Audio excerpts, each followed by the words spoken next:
Muy buenas a todos, yo soy Alejandro y hoy voy a hablar sobre las vanguardias.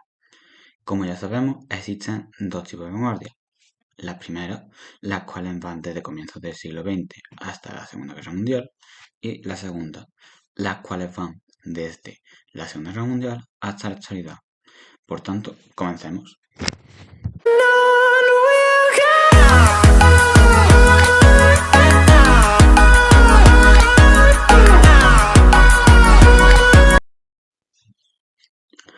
Empecemos con la primera vanguardia. Para ver la primera vanguardia hay que diferenciar entre la arquitectura y la escultura y la pintura, ¿vale? Empezando con la arquitectura, durante todos estos siglos de historia, la arquitectura ha ido evolucionando poco a poco y llegado a estos momentos aparecen algunos estilos arquitectónicos como el modernismo y el art deco europeos y la Escuela de Chicago en Estados Unidos, las cuales van a remodelar todo lo que se hace hasta ahora de arquitectura para crear así un nuevo estilo llamado modernismo. En este nuevo estilo de arquitectura destacan principalmente el uso de poca ornamentación, ya que se buscaba que estos edificios fuesen sobre todo funcionales, más allá de la belleza que estos pudiesen tener, no como en la antigüedad. También estaría que fueran un símbolo de la regeneración de la sociedad de aquella época, debido a, sobre todo después de la Primera Guerra Mundial. Y por último, en el uso de nuevas técnicas como serían el uso del hormigón. En este nuevo estilo podemos destacar diferenciar entre dos tipos de arquitectura. La funcionalista, marcada por el trabajo de Le Corbusier, y la organicista, marcada por el trabajo de Frank Lloyd Wright. Empezaré hablando del funcionalismo. El funcionalismo es un estilo arquitectónico en el cual destaca principalmente la escuela Bauhaus. Esta fue la principal y apareció en Alemania en 1919 de la mano de Walter Gropius. Esta tuvo como principal sede Weimar hasta que en 1925 fue llevada a Dessau y allí se mantuvo hasta 1933 con la llegada de los nazis. En este lugar se encuentra una gran cantidad de estilos pictóricos diferentes. En un manifiesto hecho por el propio Gropius, éste asegura que el edificio tiene la función de albergar en su interior cualquier estilo de arte ha hecho y por hacer de la historia. Es por ello que la Bauhaus marcó un antes y un después en la arquitectura del resto de Europa y Estados Unidos, ya que el uso de formas geométricas más relacionadas con las vanguardias fue un gran cambio de los modelos de esa época y además la función de albergar en ellos tanta historia del arte hizo que otros también lo utilizasen. Ahora voy a hablar un poco sobre los autores más importantes, entre los que se encuentran el propio Walter Gropius, como ya he mencionado, fue el creador de la Bauhaus, Mies van der Rohe, Lily Reich y, como ya he nombrado, uno de los más importantes e influyentes, Le Corbusier. Walter Gropius, que este señor de aquí, fue un arquitecto alemán, el cual, como ya he dicho, fundó la Bauhaus y que su estilo destaca por el uso de líneas verticales y horizontales, las cuales forman figuras cúbicas que ayudan a que tengan una visión tanto del interior como del exterior gracias al uso de vigas de acero. Cabe destacar que este autor también es relevante en la creación de las fachadas cristaladas, como se puede observar en la fábrica Fagus de Alfred o en el propio edificio de la Bauhaus en Dessau. Mies van der Rohe apostaba por la funcionalidad y la practicidad, además de crear un nuevo estilo para la posición del espacio. Destaca la Villa Tugendhat de República Checa y los apartamentos Lake Show Drive de Chicago. Esta última principalmente debido a que Van der Rohe, al igual que Gropius, tuvo que exiliarse a Estados Unidos con el ascenso de los nazis al poder de Alemania, y fue allí, en Estados Unidos, donde se hizo famoso con su estilo arquitectónico. Por su parte, Lili Reich fue una arquitecta y diseñadora alemana, la cual, a pesar de tener gran importancia dentro de la Bauhaus, su trabajo quedó ensombrecido por la figura de Mies van der Rohe, ya que estos dos colaborarán estrechamente en sus trabajos, haciendo que la mayoría de obras de, de Lili Reich fueran concedidas a Mies van der Rohe. Durante la llegada de los nazis, Lili Reich fue encarcelada en un campo de concentración, pero durante ese tiempo guardó las obras de Mies van der Rohe y tras el final de la guerra, pues las sacó a la luz y ella trabajó por su cuenta sobre su diseño, destacando, por ejemplo, el pabellón de Alemania en la exposición de Barcelona. Por último, pero no menos importante, encontramos a Charles Jeanneret, más conocido como Le Corbusier, el cual se especializó sobre todo en la arquitectura residencial, marcada sobre todo por la geometrización que se ve en prácticamente todos sus edificios y por el uso de nuevas técnicas y materiales como el hormigón.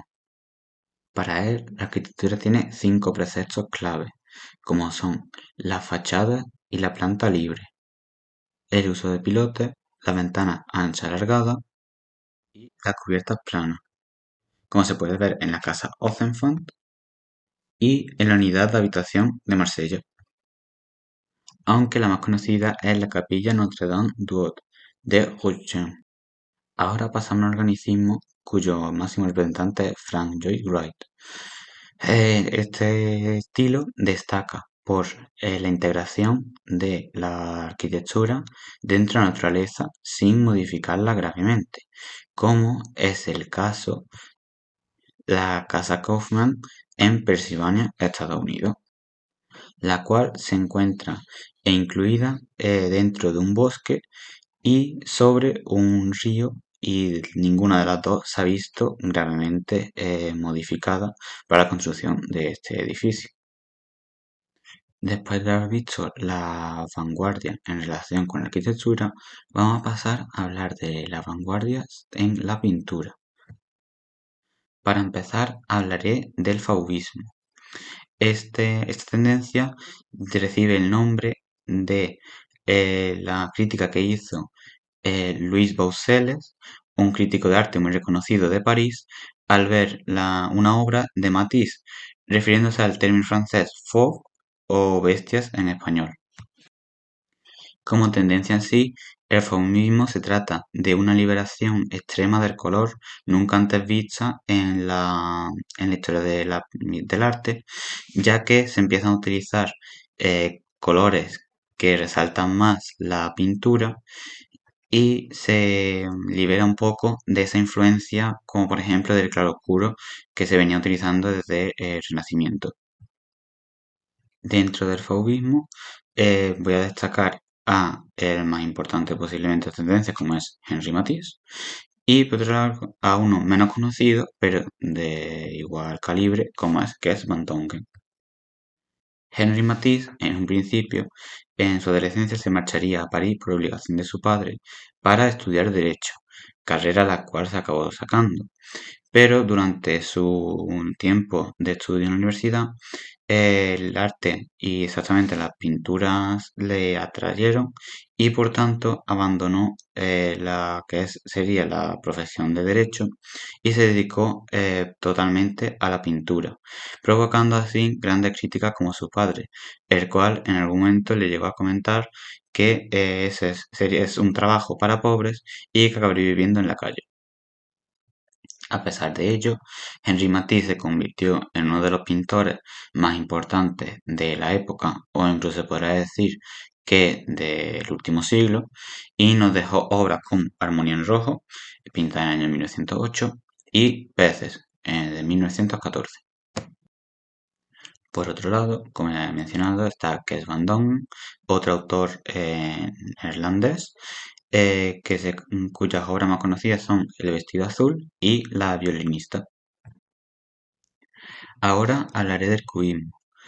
El cubismo es una tendencia que consiste en reconocer la naturaleza de una forma bidimensional, es decir, se abandona el intento de crear formas tridimensionales en los cuadros a partir de tener como el claroscuro y se intenta plasmar solo en dos dimensiones. En esta tendencia destacamos a el francés Georges Braque y obviamente a español y altamente reconocido a nivel mundial, Pablo Picasso. En el caso de Braque, es un pintor que la temática más usada en sus cuadros es la de los objetos cotidianos, es decir, plasmar la realidad tal cual, solo que con la diferencia de utilizarlo en dos dimensiones, destacando así su cuadro Limones, que representa la naturaleza muerta de unos limones, y Mesa de billar. Por su parte, Picasso, aunque también mantiene ese estilo de la bidimensionalidad y del retrato de la realidad, en su caso se destaca por la mayoría de sus cuadros tratarse de personas, es decir, de retratos. En su caso, obras destacadas son La señorita de Aviñón, que muestran cinco, a cinco prostitutas de un burdel de Barcelona, y la obra de Mujer de cuello de armiño, que es uno de los tantos retratos que Picasso hizo de su esposa Olga Karkova. El expresionismo es otro tipo de pintura, la cual tiene mucha relación con el fauvismo, ya que son de nacimiento paralelo. Aparecieron al mismo tiempo, con la diferencia de que el fauvismo se relaciona más con Francia y el expresionismo sería su versión, pero alemana. Aunque son muy similares, el expresionismo se destaca por ser una pintura bastante pesimista, con colores más fuertes y tonalidades más oscuras, y en la que los autores buscan detallar ahí sus sentimientos y emociones. En esta tendencia podemos destacar al noruego Edvard Munch, el cual en sus cuadros tratan sobre todo temas pesimistas de la angustia humana, como se puede demostrar en el cuadro más famoso que tiene, como es El Rito, pintado en 1893, y también se preocupó mucho por lo que sería la vida humana, como se refleja en su cuadro Pubertad de 1894. Por otra parte, también tenemos al pintor Egor Schiele, que es austriaco y que se destaca sobre todo por su temática relacionada con la sexualidad, los desnudos, etcétera, como bien se refleja en su obra, que en su mayoría se trata de autorretratos y de personas desnudas.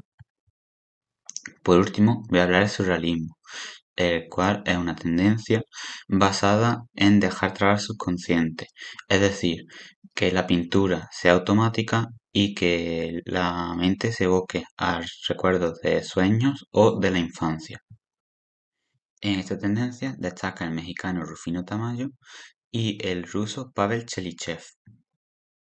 Rufino Tamayo se caracteriza por tratar del tema de los pensamientos del subconsciente y de la vida humana, como se reflejan en sus cuadros Nacimiento de nuestra nacionalidad, en el cual se refleja lo que él interpreta que es el comienzo de México, y El hombre ante el infinito, que demuestra una vez más cómo este pintor intenta reflejar los pensamientos más profundos del hombre. Rufino Tamayo se caracteriza por tratar del tema de los pensamientos del subconsciente y de la vida humana, como se reflejan en sus cuadros Nacimiento de nuestra nacionalidad, en el cual se refleja lo que él interpreta que es el comienzo de México, y El hombre ante el infinito, que demuestra una vez más cómo este pintor intenta reflejar los pensamientos más profundos del hombre. Por su parte, Chelysev se destaca por tener un poco de influencia cubista que se ve en su cuadro Hide and Seek y la Anunciación. Y con estos últimos autores pasamos de la primera vanguardia a la segunda vanguardia.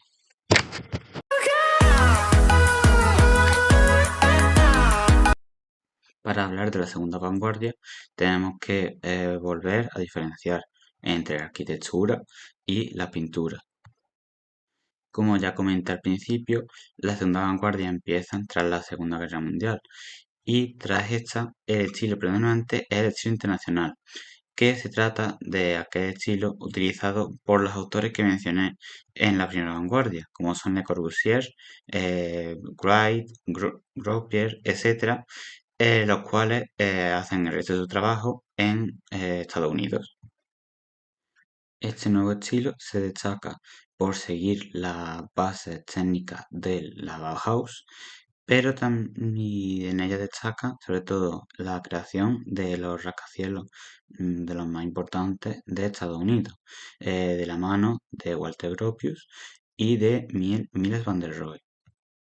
Por su parte, Frank Lloyd Wright también se unió a este nuevo estilo internacional con la única diferencia de que él sí se mantuvo en su organicismo y a través del estilo que usó en obras como la Casa Kaufman, se inspiró para otra obra con el Museo Guggenheim de Nueva York, posteriormente replicado en Bilbao. Por otra parte, en la década de los 50-60 apareció también un nuevo estilo arquitectónico llamado high-tech, el cual mezclaba arquitectura con elementos innovadores como con el uso de tecnología aeroespacial y naval. Este estilo se inauguró con el Centro Georges Pompidou de París y se ha seguido manteniendo hasta nuestros días con grandes artistas como Norman Foster, que hizo el edificio HSBC de Hong Kong. Durante estos años también destaca el neoformalismo, que se trata de volver a las líneas simples sin abandonar del todo los movimientos que se habían dado anteriormente en los últimos años. Y de ahí destaca el ya desaparecido World Trade Center, más conocido como las Torres Gemelas, en Nueva York, y otras como la Ópera de Sydney, hecha por Josh Hudson. Durante esta vanguardia arquitectónica también podemos destacar la figura de dos artistas españoles como son Rafael Moneo y Ricardo Bofill, que hicieron respectivamente el Museo Nacional Romano de Mérida y la Muralla Roja de Alicante. Por último, voy a destacar el deconstructivismo, el cual es una tendencia arquitectónica aparecida en los años 80 y 90 del siglo pasado, la cual se destaca por separarse presente en su totalidad de todas las técnicas arquitectónicas anteriores y ahí pasa solo a utilizar las técnicas del estilo internacional, aunque en este estilo se deja ver los entremeses de los edificios, ya que se considera que son una parte más de la obra en sí. Esta tendencia también se destaca por su forma asimétrica, lo que da una sensación de caos que ha hecho que gran parte de los expertos en arquitectura rechacen este estilo totalmente por romper con toda la arquitectura antigua y salirse de los límites supuestamente establecidos. En esta tendencia cabe destacar a Frank Gehry, quien cogió la idea del Museo Guggenheim de Nueva York y la llevó a Bilbao para construir allí el museo homónimo, y Zaha Hadid. Este artista, nacido en Bagdad, Irak, se mudó de forma temprana a el Reino Unido, donde empezó su carrera como arquitecta hasta abrir su primer estudio en Londres. Gracias a sus estudios pudo regresar a Oriente Medio para crear una de sus obras más importantes, como es el Heydar Aliyev de Bakú, en Azerbaiyán, que es un edificio el cual recibe el nombre del presidente que aportó fondos para su creación, además de tener en su interior una biblioteca, un centro de ocio y un museo dedicado a la historia del país. Por último, pasaré a hablar de la pintura, la escultura y en general de las últimas tendencias artísticas. Para empezar, hablaré del informalismo europeo. Esta tendencia se creó tras la Segunda Guerra Mundial como respuesta a todas las atrocidades que se habían cometido durante la misma. Es decir, se trata de una liberación expresiva del autor en contraposición a todo lo ocurrido durante la Segunda Guerra Mundial. Es por ello que esta tendencia tiene una gran carga expresiva, como se puede ver en cuadros como los de Antoni Tapies o Pierre Soulages. Las obras de Tapies destacan por tener colores ocres y apagados y sin una simbología aparente, más allá de la de representar el sufrimiento ocurrido durante la Segunda Guerra Mundial. Y en el caso de Soulages, él crea dentro de la propia tendencia un subgénero llamado el taché, es decir, pinturas que se basan en líneas negras sobre un fondo blanco o grisáceo. También encontramos en esta época el expresionismo abstracto, muy cercano al informalismo europeo. En el caso del expresionismo abstracto, se centra más en la incertidumbre creada por la aparición, o más bien el descubrimiento, de los holocaustos nazis durante la Segunda Guerra Mundial, lo cual llevó a autores como Jackson Pollock o Joan Mitchell a crear obras sin un sentido aparente. En el caso de Pollock, este se hizo famoso por su estilo de pintura, ya que cogía latas de pintura, las colgaba desde un sitio alto y al balancear la propia lata se formaba una construcción pictórica, la cual se hizo muy famosa en aquella época por la revolución artística que significaba.